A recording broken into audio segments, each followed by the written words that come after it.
Today I'm going to take you guys through a press handstand warm-up. So if you're working towards the press or have a press already, these are the things I think you should be doing beforehand. Number one, we need to maximize our length of our hamstrings and our calves. So I'm going to go up against the wall. I'm going to squish myself between the wall and my legs. I'm going to straighten as much as I can. Now this one, there is a prerequisite. We need to make sure that our back is against the wall, not our head.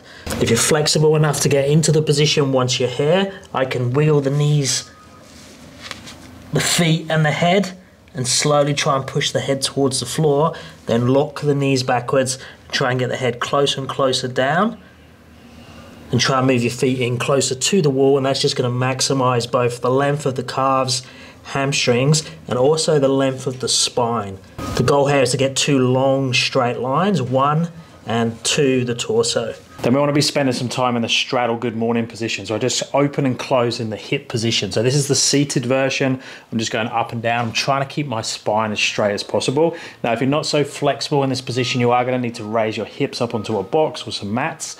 If you're more comfortable here, you can wind it up even more. Now we can wind it up by having someone in front of us that pulls us in the opposite direction. So here I'm just actively pushing away the barbell. I could have a weight plate here and it could lean me that way. I could have a band around the rack and hold onto the band, and it's going to pull me closer and closer towards it in that direction, lengthening the spine. Or if I'm up to it and my hips are happy, I could do a loaded version with a plate or a weight on my back, and then I'm open and closing, still trying to get as much length as I can. But this is really good because it's working not just flexibility but strength through that range, so mobility as well, which is going to carry over really nicely to open the hips up in that press handstand. For upper back, shoulders, traps, I need to be open and closing the shoulder position. So the harder version would be into a straight handstand, closing the shoulders, opening the shoulder, closing the shoulder, opening the shoulder, or if you're not up to the freestanding version, exactly the same thing, but up against the wall. This way around, I could do the open and closing, same thing, loading through that upper back, shoulders, keeping nice and strong. Or I can do the wall version, so externally rotating the hands, bring the back, shoulders to the wall and back off again. So shoulders to heels stay as one segment. I open and close the shoulders.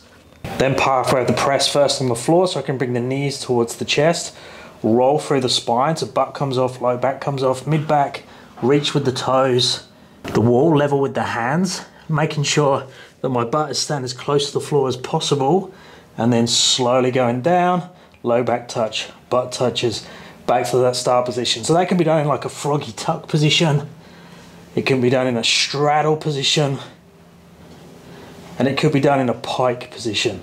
But whichever version you're doing of this one, try not to lift up like this, because that's unrealistic of the path with the press. We want to compress as much as we can towards the floor, which is the same as compressing the legs as much as possible to the hands when I press. And then we need to look at start conditioning the bottom section of the handstand press. So I'm going to take the hips backwards in that straddle position. Weight is backing towards the heels. Handstand hands go up onto tippy toes. Take the weight forward to that upper back and shoulders. Come back.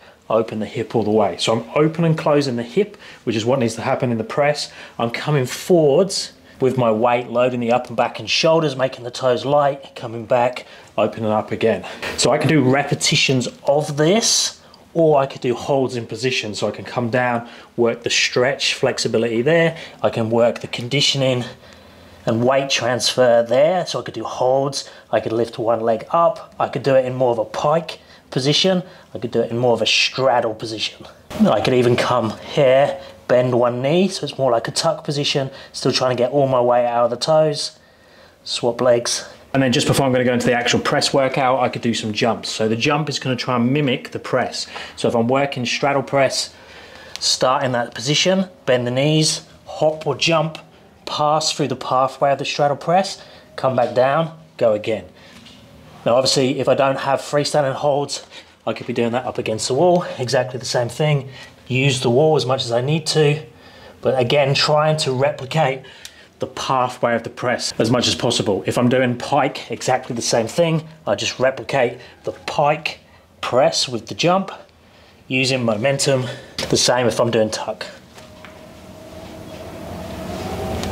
Now obviously each of those are dependent on which variation of the press you're working towards and also your current level on each thing. Some of you are going to be stronger, some of you are going to be more flexible, but there's some good guidelines there to check and at least assess where you are with each one. You'll find mobility and press programs in the app. Link is down in the description. Check out my website and I'll speak to you on the next one. Thanks guys.